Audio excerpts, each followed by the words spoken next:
Hello everyone, this side Suraj Singh Sandhu और आप देख रहे हैं मेरा YouTube channel Karwaan Sandhu. Please subscribe it. Mumbai से।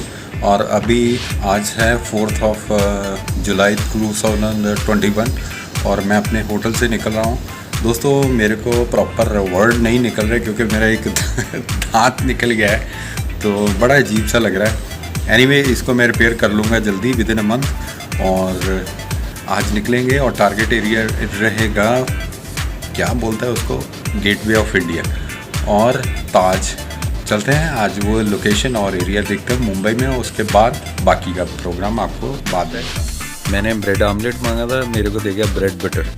और देखिए एक ब्रेड के 4 पीस छोटे छोटे करके, क्या बनेगी इससे यार, पिद्दी से पीस है, तो रहा तो जाएगा नहीं। चलो उड़ा दें फिर इसको।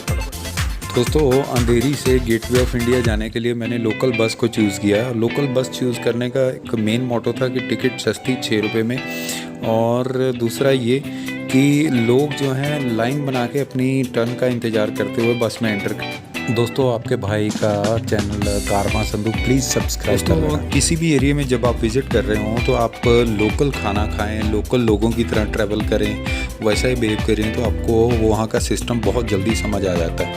गेटवे ऑफ इंडिया मुंबई के बहुत पुराने एरिया कोलाबा में स्थित है और ये बिल्कुल ताज होटल के क्लोज बाय है।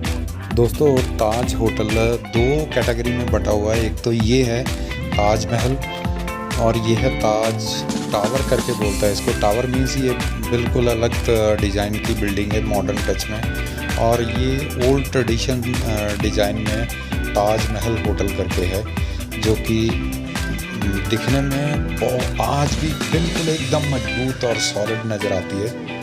ये सामने इंडिया गेट है।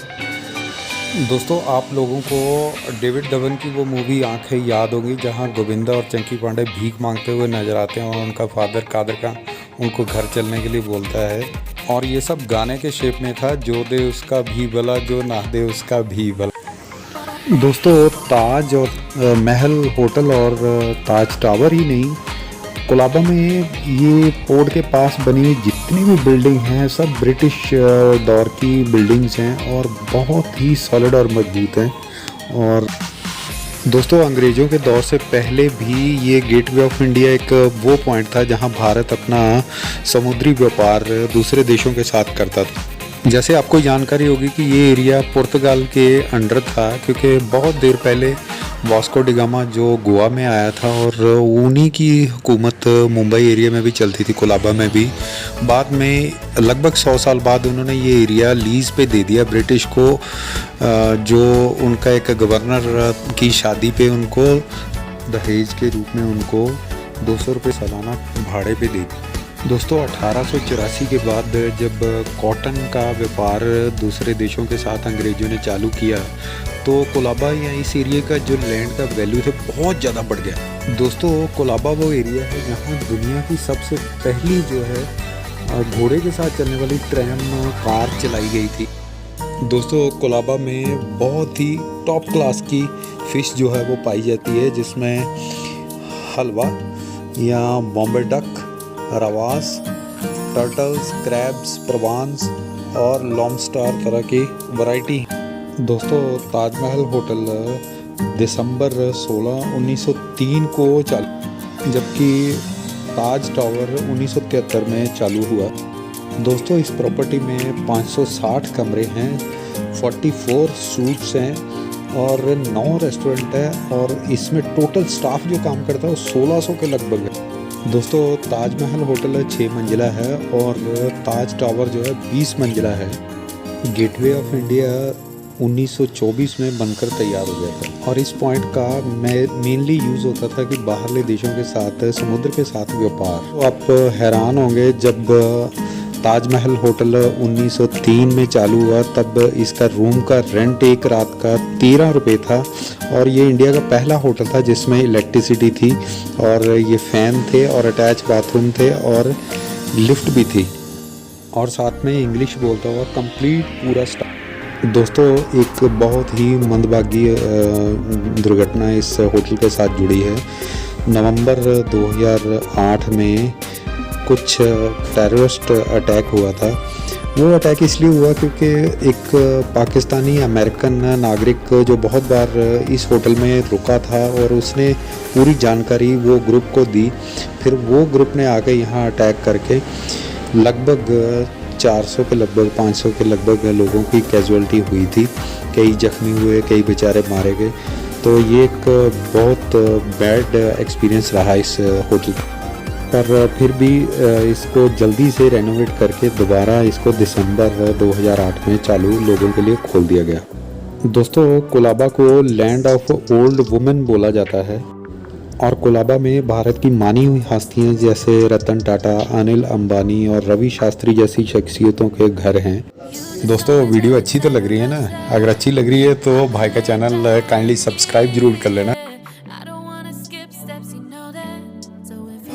दोस्तों, आपके लाइक, शेयर और सब्सक्रिप्शन से बहुत ज़्यादा पावर और शक्ति मिलती है और आपके साथ रिलेशन जो है और ज़्यादा स्ट्रॉन्ग हो जाए। दोस्तों, इस होटल में बहुत बड़ी बड़ी नामी हस्तियां जैसे बिल क्लिंटन, हिलेरी क्लिंटन और भी बहुत सारे नामी ग्रामी हस्तियां यहाँ आ चुकी हैं। और दोस्तों, आपको एक और चीज़ से अवगत करा दूँ। जब फर्स्ट वर्ल्ड वार लगी थी तो इस होटल को 600 बेडरूम का एक हॉस्पिटल में कन्वर्ट कर दिया गया था। दोस्तों, आज इस होटल के एक रूम का रेंट एक रात के लिए लगभग 14,000 से कम 14,000 से लेके लगभग 50,000 पर नाइट के हिसाब से जाता है। दोस्तों, मेरी एज 50 ईयर है, लेकिन जैसा मेरा एक्सपीरियंस और मेरी एक सोच है, मैं इस बिल्डिंग को देख के ये दावे के साथ कह सकता हूँ जिस हिसाब से इसको संभाला और बिल्कुल चुस्त दुरुस्त रखा गया है। अगर ऐसा ही रहा तो ये बिल्डिंग आने वाले मेरा ख्याल है 200 साल तक हिलेगी भी नहीं, चाहे जितनी मर्जी कुदरत भी हिलजुल कर ले। चलिए दोस्तों, अभी आपको समुद्र में ये छोटे छोटे जो पॉइंट है उसकी और थोड़ा जानकारी दे दूं। ये 3-4 पॉइंट ऐसे हैं सामने जो धरती से नीचे पेट्रोलियम पदार्थ को निकालने में एक काइंड ऑफ फैक्ट्री टाइप या समझ लीजिए कि पेट्रोकेमिकल प्रोडक्ट के को निकालने के लिए लगाए गए हैं, जिसमें एक वो अंबानी ग्रुप का भी है। दोस्तों, धरती और समुद्र में मेरे को एक चीज़ बहुत कॉमन नज़र आती है, क्योंकि धरती के ऊपर जो समाज है इसमें जो बड़ा आदमी है वो छोटे आदमी को और ज़्यादा प्रेस करता है, जबकि समुद्र में जो बड़ी मछली वो छोटी मछली को खा जाता है। इसी सोच के लेके मैं आगे बढ़ता चला। अभी मैं पहुंचा छत्रपति शिवाजी टर्मिनल। ये भी ब्रिटिश द्वारा या अंग्रेज़ों द्वारा बनाई गई एक बहुत ब्यूटीफुल इमारत और वो मुजस्समा है जिसको हम कह सकते हैं शाहकार। और आप इसको देख के भी अंदाज़ा लगा सकते हैं कि जिस हिसाब से ये स्ट्रॉन्ग बिल्डिंग आज भी इस स्ट्रेंथ के साथ खड़ी है, आने वाले 200 साल तक ये हिलेगी भी नहीं अगर इसकी देखरेख और संभाल इसी तरीके से जारी रखी गई। दोस्तों, ये बिल्डिंग मतलब अपने आप में एक सिटी का वो पॉइंट है। यहाँ इंडिया भर की ट्रेन जो आके यहाँ रुकती थी और सब तरह के यात्री यहाँ आके लैंड होते और फिर आगे मुंबई में अपना कारोबार चालू करते या व्यापार करते और फिर यहाँ से वापस चले जाते। दोस्तों, ये ट्रेन का वो सेंट्रल पॉइंट है यहाँ, जिसको छत्रपति शिवाजी ट्रेन टर्मिनल कह के बुलाया जाता है। और ये बिल्डिंग जिसमें आप देख रहे हैं कि बहुत पुराने टाइप की एक घड़ी है और इसमें बहुत सारे ऑफिसेज हैं अंदर। और ये सामने बिल्डिंग है कॉरपोरेशन की बिल्डिंग है, मुंबई कॉरपोरेशन की। ये ब्रिटिश द्वारा बनाई गई एक बिल्डिंग है और ये बिल्डिंग मतलब एक मुजस्समा ही है अपने आप में और बहुत अच्छे से रखा हुआ और डिकॉर्ड करके रखा हुआ है इसको। और ये एक बहुत अच्छी बात है कि जो अपनी प्रॉपर्टी और जो चीज़ है उसको संभाल के रखना।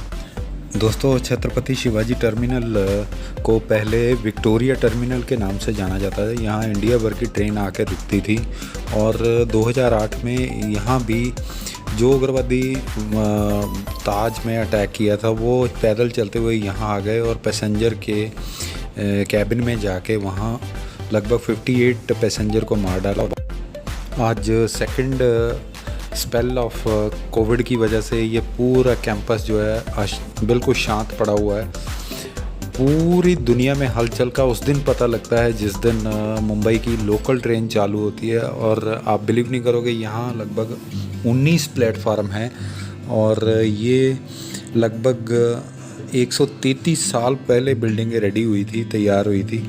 दोस्तों, इतना सब करने के बाद मेरे को एक ज़बरदस्त भूख लग गई और मैं लकी था कि मेरे को पंजाबी खाना मिल गया। मेरे को किसी ने आइडिया दिया कि अगर आप खाना पंजाबी खाना चाहते हो तो चेंबूर में जाओ।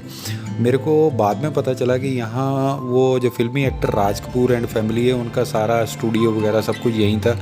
दोस्तों, मैं ये देख नहीं पाया, लेकिन प्रॉमिस करता हूँ कि नेक्स्ट टाइम जब भी आया तो मैं ज़रूर आपको ये विजिट कराऊँगा। अभी खाना खाने के बाद मैं निकल पड़ा हूँ मरीन ड्राइव पे। तो वहाँ मरीन ड्राइव जाते जाते ऑटो वाला मेरे को बोलने लगा कि भाई साहब, आप मरीन ड्राइव की जगह अगर आप वेस्ट एंड एक बढ़िया लोकेशन है वहाँ चलिए, वो और ज़्यादा बढ़िया लगेगी आपको। देखिए ये समुद्र के किनारे चलते हुए कितना ब्यूटीफुल लग रहा है और मैं हैरान था और मन एक्साइटमेंट के साथ भरा हुआ था कि यार चलो देखें। समुद्र तो मैंने बहुत बार देखा, न्यूयॉर्क में देखा, सैन फ्रांसिस्को में देखा, मोम्बासा में देखा, अफ्रीका में। ये देखिए लव मुंबई, ये कितना अच्छा लग रहा था और बहुत बढ़िया फीलिंग आ रही थी।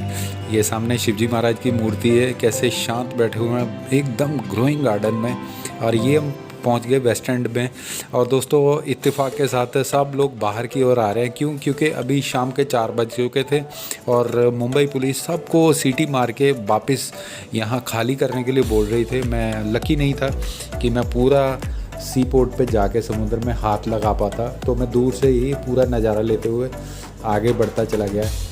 दोस्तों, धीरे धीरे मैं अपने आप के ऊपर मुंबई पुलिस का प्रेशर जो है और ज़्यादा महसूस करता गया कि वो सब लोगों को फोर्स कर रहे थे कि ये जगह जल्दी से खाली करें और चाहे वो ऑटो पकड़ें या कोई भी कन्वींस लें और ये एरिया पूरा खाली करें। तो मैं इसी के साथ आगे बढ़ता हुआ धीरे धीरे आ गया। मेरे को लगा ये लड़की कोई फिल्मी एक्ट्रेस थी, वहाँ खड़ी थी, ये देखिए। और ये कौन थे कौन नहीं। दोस्तों, मैंने जब ओला बुक की तो दो बड़ी मर्सिडीज़ गाड़ी की रिपेयर करने के लिए 2 मैकेनिक वहाँ खड़े मेरे को बता रहे थे कि ये सामने जो रूम है या जो घर है ये रेखा जी का है, जिसका नाम बसेरा है। इसी के सामने मेरा चालान कटा 200 रुपये का। जो गलती ये था कि चलते समय मेरे को सांस फूल गया था और मैंने हल्का सा मास्क नीचे किया। मैकेनिकों ने बताया कि ये सामने जो 3 मंजिला इमारत है, यहाँ पे जॉन इब्राहिम रहता है। मेरे को नहीं पता ये सच था। ये बिल्डिंग थी बसेरा, ये इसके सामने मेरा चालान कटा। रेखा जी का ये घर बता रहा था। रेखा जी, आप मेरे लिए अनलकी रही। उन मैकेनिकों से और महंगी गाड़ियाँ जो वहाँ खड़ी थी रोड पे, मेरे को एहसास हो कर चला कि वाकई ये बहुत मतलब एक कमर्शियल जगह है। और किसका? वो बंगले के सामने जाके फोटो सलमान का? खींचते हैं। अच्छा अच्छा, सलमान के घर के सामने फोटो जाके खींचते हैं, बाकी कुछ नहीं। ठीक है। तो वो दिखता भी है कभी कि नहीं? कभी आता है गाड़ी से, पता भी नहीं चलता है। हाँ। सलमान का इसको गैलेक्सी क्या बोलता था? गैलेक्सी अपार्टमेंट बोलता था। यहाँ से भी रोड बंद किया, मैं आगे से घूम के आया तो। अच्छा। आके मैंने दोस्तों शाम को आके मैंने अपनी पूना की बस पकड़ी, एसी बस पकड़ी जो स्लीपर क्लास थी, जिसमें मेरा 400 रुपये रेंट लगा पूना तक आने के लिए। देखिए कितनी बढ़िया थी। और मैं बड़े आराम से लेट के इस बस में पूना पहुंच गया रात को 11 बजे। और ये बस में मेरे को थकान और कुछ ऐसा महसूस ही नहीं हुआ, क्योंकि पूरा कंप्लीट एसी थी और एकदम खुली डुल्ली। पानी दिया इन्होंने और रास्ते में चाय पानी के लिए भी रुकवाया। दोस्तों, मैं अपने टास्क के लिए आगे बढ़ता चला गया और साथ में कंबल भी इन्होंने दिया कि अगर आपको हल्की सर्दी लगे तो आप कंबल ओढ़ लीजिए, जिससे कि आपको कहीं सर्दी ज़्यादा महसूस ना हो। बाहर का व्यू बहुत अच्छा था। शाम धीरे धीरे मतलब अंधेरा बढ़ता जा रहा था, लेकिन ये देखिए जैसे ही हम बस चली तो सामने छत्रपति शिवाजी टर्मिनल जो एयरपोर्ट है उसका पूरा लोगो सब कुछ लिखा हुआ रोड पे आ गया, जो कि बहुत ज़्यादा मनमोहक लग रहा था। और सच में ग्रीनरी और पार्क ये हिंदी में लिखा हुआ छत्रपति शिवाजी, और चारों तरफ हरियाली हरियाली नज़र आ रही थी। रास्ते में मतलब एक चीज़ मेरे को क्लियर नज़र आई, क्योंकि हर जगह पे अच्छाई और बुराई रहती है। या मुंबई मेरे को एज़ कम्पेयर टू दिल्ली और कोलकाता ज़्यादा ये साफ़ सुथरा लगा। इवन मुंबई हमारा जो है ज़्यादा क्राउडेड और ज़्यादा वो ऐसा, ये होटल एरिया चालू हो गया जहाँ बहुत सारे होटल थे। और ये सामने है 5 स्टार होटल सहारा का, जो एकदम राउंड शेप में है और बहुत ही मनमोहक लुक है। और दोस्तों टाइम मिला, ये देखिए लिखा है सहारा 5 स्टार। तो इसमें भी कभी जाके आपको बताऊंगा अपना एक्सपीरियंस। और इसके बिल्कुल पीछे जो है वो मतलब आपका एयरपोर्ट है मुंबई का। ये सिटी से जैसे हम बाहर निकलते जाते हैं, थोड़ा आबादी के साथ साथ न्यू कॉलोनी बनी हुई है। और ये बेस्ट जो बस है मुंबई की, जो लोकल बस। दोस्तों ये है वो बस का आउटर व्यू जो हमें वहाँ से मुंबई से लेके पूना आई थी।